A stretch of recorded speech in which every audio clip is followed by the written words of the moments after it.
E coordenadora do Genutri, Grupo de Estudos de Nutrição no Vale do Paraíba, Cláudia Iocomiso Hoff. Bom dia, Cláudia. Bom dia. Quantos profissionais atuam no Genutri? Como é o trabalho do grupo? Atualmente, no grupo, nós temos cerca de 25 nutricionistas que trabalham nas empresas aqui da região, né? Desde Pindamonhangaba até Jacareí. Nutricionistas que trabalham em hospitais, indústrias ou na saúde pública ou atendem em consultórios aqui da região. E o trabalho é voltado sempre para pesquisa de interesse para a área de nutrição e alimentação, né? A gente desenvolve trabalhos específicos que vão nos ajudar no aprimoramento e no desenvolvimento do nosso trabalho do dia a dia. Qualquer um pode participar do grupo, no caso? Qualquer nutricionista aqui da região que esteja interessada pode nos procurar, que ela vai fazer parte do grupo. Okay. Vocês prepararam nos últimos dias um evento para toda a comunidade dentro da Semana Mundial de Alimentação. O que foi apresentado sobre nutrição para o público? A Semana de Nutrição, da primeira Semana Mundial da Alimentação, ela contou com palestras e exposições sobre temas que nós escolhemos procurando atingir a toda a comunidade. E também nós fizemos durante a semana a avaliação nutricional das pessoas que nos procuravam lá no shopping. Assim como alguma orientação que as pessoas precisassem, a gente também estava lá para dar.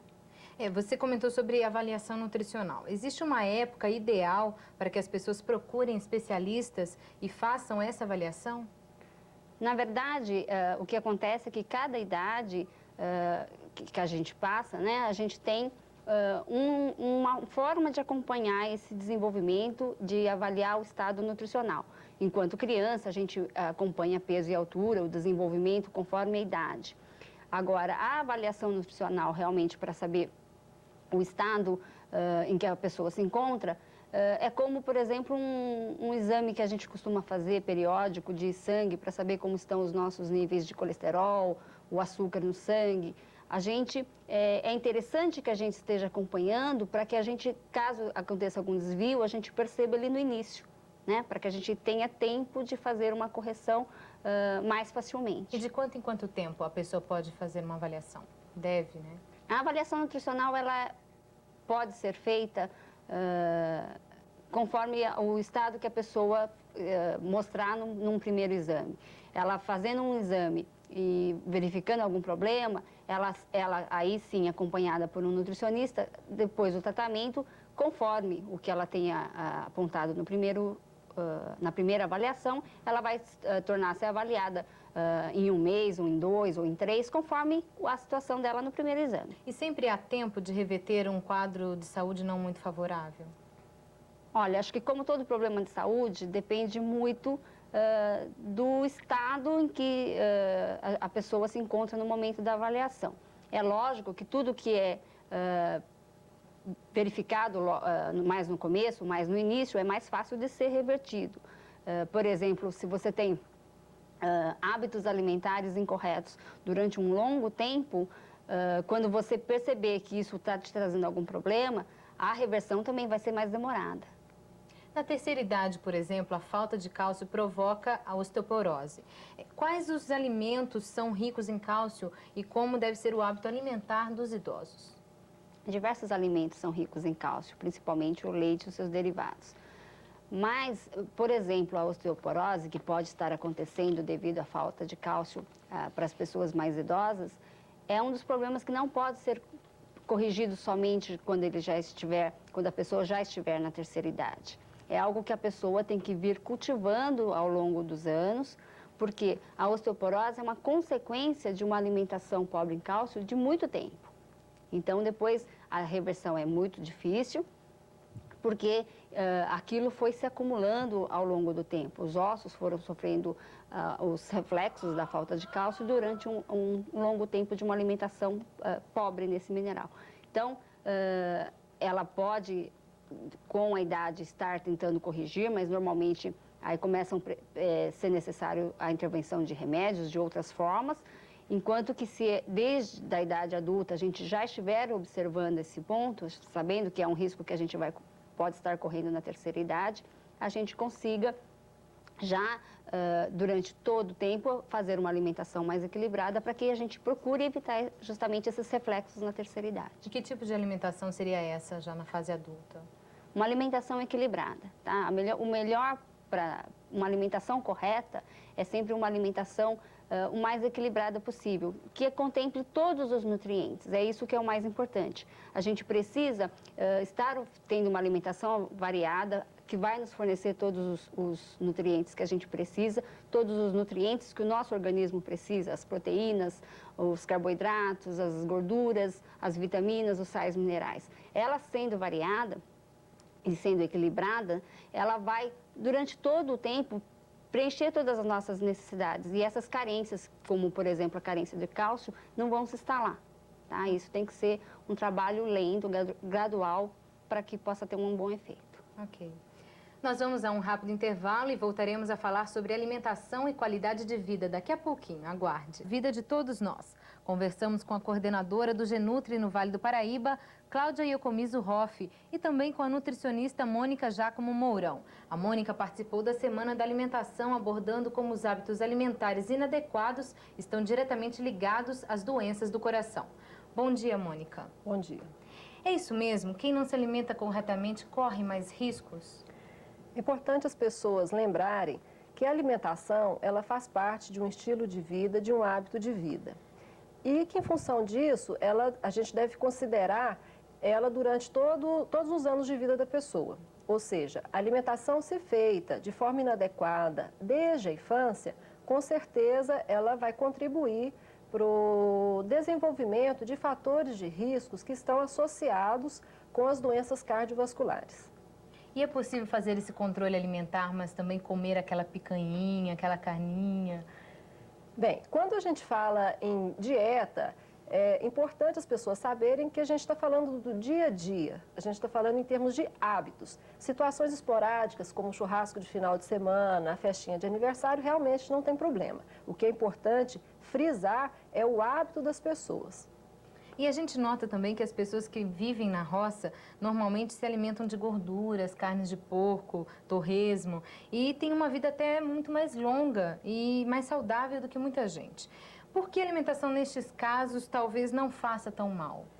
Bem, quando a gente fala nas doenças cardiovasculares, é importante a gente considerar fatores de risco nos quais a gente consegue atuar de forma positiva, ou seja, atuar no controle desses fatores de risco, mas também a gente tem alguns fatores de risco que não podem ser controlados, como, por exemplo, antecedente familiar ou a própria idade. No caso dessas pessoas que trabalham em fazendas, trabalham em roças, apesar de, em grande parte das vezes, elas ingerirem o torresmo, preparar a sua comida com banha de porco, elas têm uma atividade física muito intensa. Quer dizer, é um trabalho pesado que eles realizam durante toda uma vida, muitas vezes começando até quando são crianças. E quais são os fatores que você considera de risco para o coração?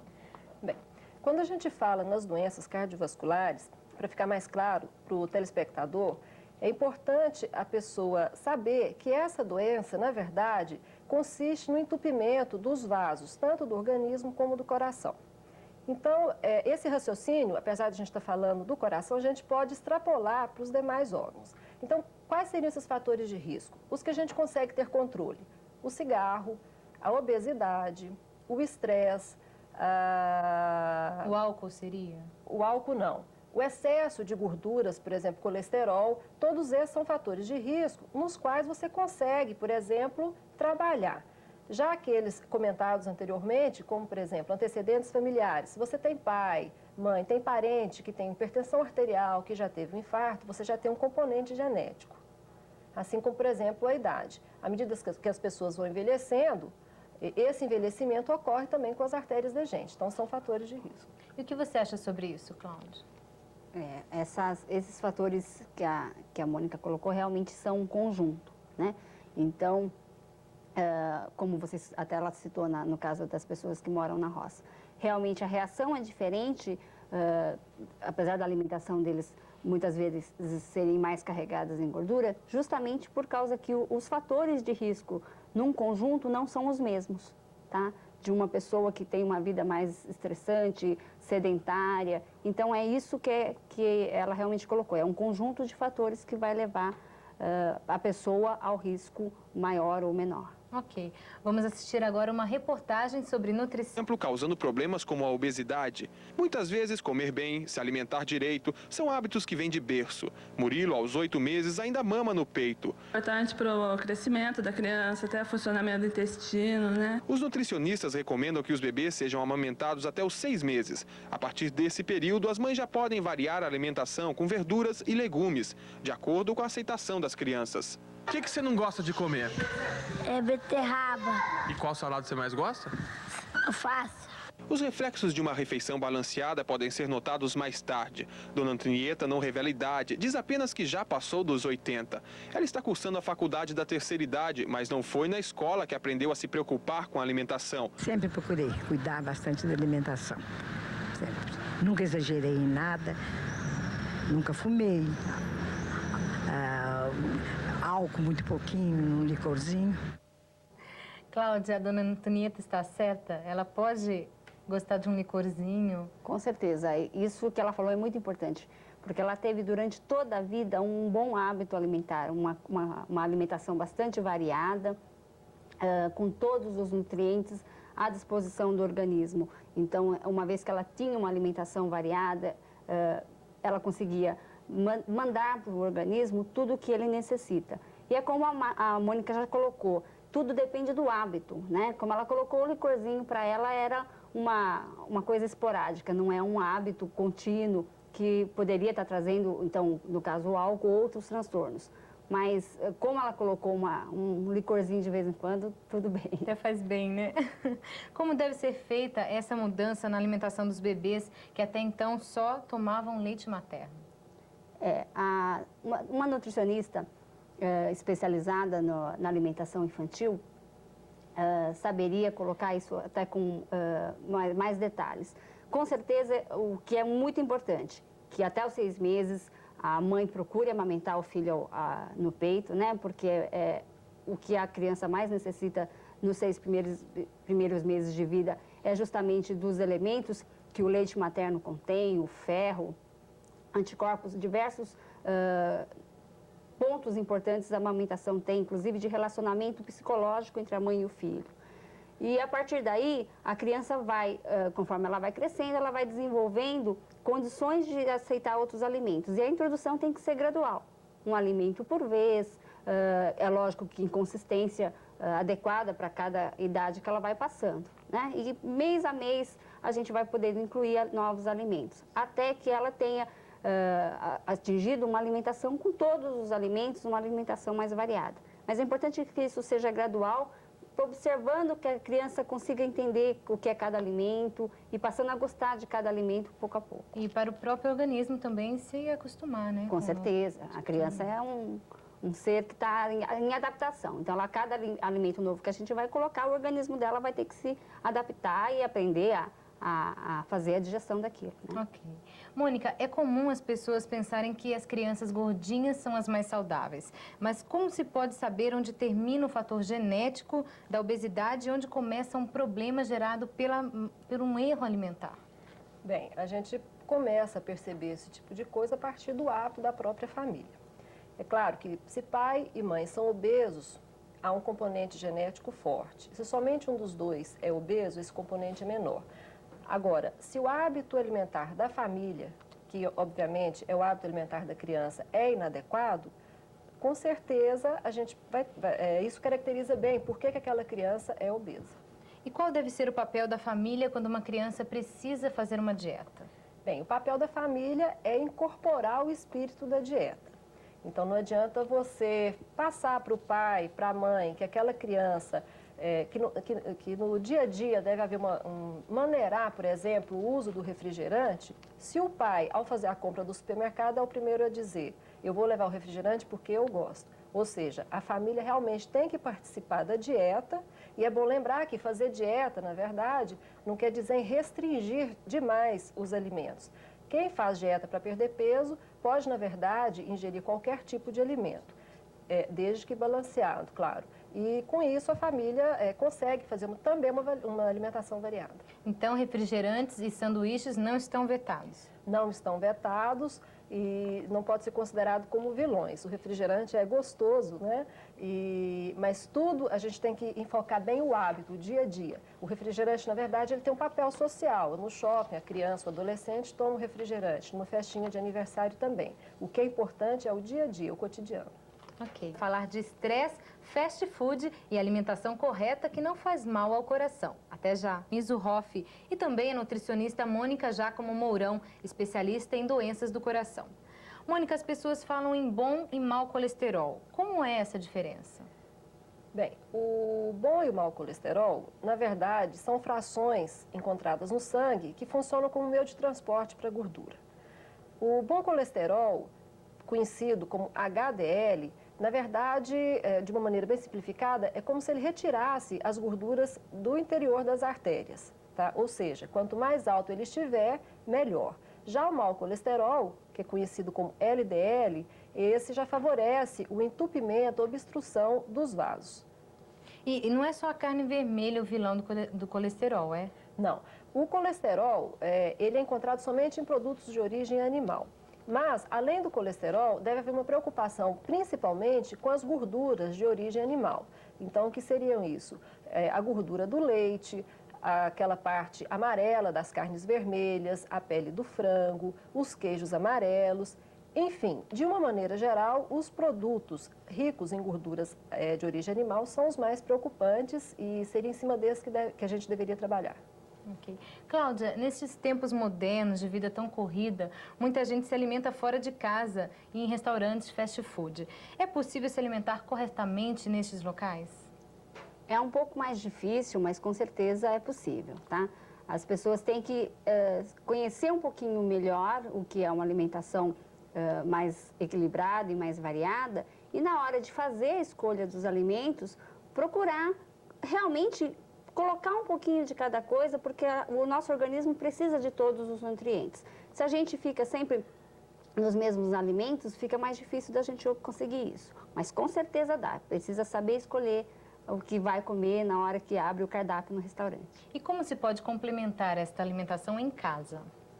Em casa é mais fácil da gente trabalhar, né? Então, se a gente tem uma certa dificuldade, porque as pessoas estão na rua trabalhando, almoçam em diversos restaurantes diferentes, ela pode, em casa, procurar fazer uma alimentação mais saudável, vamos dizer assim, para que ela possa, inclusive, fazer um equilíbrio com aquilo que ela teve que almoçar, que ela teve que usar enquanto estava na rua, enquanto ela estava durante o dia trabalhando. Frutas, por exemplo? Com certeza. Uma alimentação com mais frutas, verduras, legumes. Em casa a gente tem talvez a possibilidade de sucos de frutas ao invés do refrigerante que ela teve que tomar na lanchonete de dia. E assim você consegue um equilíbrio, vamos dizer, entre o que você teve de dia e o que você tem condições de fazer em casa à noite. Bebida, cigarro, vida sedentária, estresse no trabalho, tudo isso junto parece encurtar o caminho para o infarto. Mônica, é normalmente após os 40 anos que as pessoas levam um susto, e procuram uma orientação para mudar de vida. Aí isso tem jeito? Infelizmente, as pessoas realmente se preocupam a partir do momento em que levam um susto. Na verdade, esse trabalho, como já foi comentado anteriormente, dentro da alimentação, deveria ser feito desde a infância. Porém, é importante que as pessoas, sempre que possível, comecem a trabalhar, a repensar o seu estilo de vida, e aí, no caso, entra a alimentação, evitando com isso outros problemas futuramente. E a diferença entre os sexos? O homem corre mais risco ou é a mulher e por quê? Bem, o homem, por si só, realmente ele tem um risco maior de ter um ataque cardíaco, em função dos hormônios masculinos. Porém, após a menopausa, esse risco entre homens e mulheres se torna semelhante. Cláudia, hoje termina a Semana da Alimentação. Qual é a programação para esta tarde? Hoje nós vamos falar ainda de 4 temas durante o dia. Às 11 horas, sobre o que é uma alimentação, vamos dizer, para buscar uma melhor qualidade de vida. Em seguida, às 14, a gente vai ter uma nutricionista falando sobre alimentação infantil. A Mônica vai estar falando sobre a alimentação que favoreça a saúde do coração, e vamos estar encerrando com a palestra da Tereza, que vai estar falando sobre como a gente pode evitar a obesidade e as doenças que vêm junto com ela. E até que horas vai o evento e qual o local? O evento está acontecendo no Vale Desconto Shopping, e a última palestra vai ser às 18 horas. Ok, muito obrigada pela sua presença. Parabéns pela iniciativa em levar as discussões sobre o hábito alimentar até a comunidade. Mônica, para encerrar, você considera que o brasileiro se alimenta bem? Qual a dica de um prato ideal para que todas as pessoas possam fazer em sua casa e da maneira de diminuir os riscos provocados pela alimentação incorreta? Bem, as pessoas, é importante elas saberem que a alimentação do brasileiro, o nosso arroz com feijão, na verdade, constitui um prato excelente em função da combinação de alguns nutrientes. Fora esse arroz com feijão, é importante que as pessoas deem preferência nas sobremesas para frutas, que incluam nas suas principais refeições, como almoço e jantar, as hortaliças, pelo menos uma hortaliça folhosa ou algum legume, e que dê preferência também, sempre que possível, aos produtos integrais, como pães integrais, etc. E o ovo, no caso, como fica? Um frito, um cozido, qual é? Não, é isso que eu estou falando. O ovo, na verdade, a grande preocupação é a gema, porque é a gema que contém o colesterol. É importante também as pessoas pensarem, quando se fala em ovo, nas preparações que levam ovo, porque a gente vai ter o colesterol oculto ali. O que não quer dizer que as pessoas não vão comer mais nada com ovos e deixar o ovo frito ou o ovo cozido de lado. É importante que elas manerem, não se excedam nesse alimento. O omelete, então, está ótimo, né? Pode, não tem problema não. A gente, normalmente, no máximo, até 3 ovos por semana é considerado viável. De quanto em quanto tempo as pessoas têm que ter uma refeição ideal? Qual o horário para se alimentar? A pessoa não pode ficar muito tempo sem comer. Não, né? não. É importante, claro, dentro do dia a dia de cada um, que as pessoas façam pelo menos 3 refeições, que seria o café da manhã, um almoço e o jantar. Aqueles que realmente têm condições de fazerem mais refeições, tem pessoas que ficam mais tempo em casa, pode incluir um lanche ou até uma ceia, tomando cuidado para não exceder na quantidade dos alimentos, selecionando bem os alimentos, para que essa alimentação, às vezes dividida em 5 refeições, não leve a uma obesidade. Ok, muito obrigada pela sua presença também. Obrigada. O Globo Comunidade termina por aqui, mas domingo que vem tem mais, sempre com um assunto que mexe com você, não perca.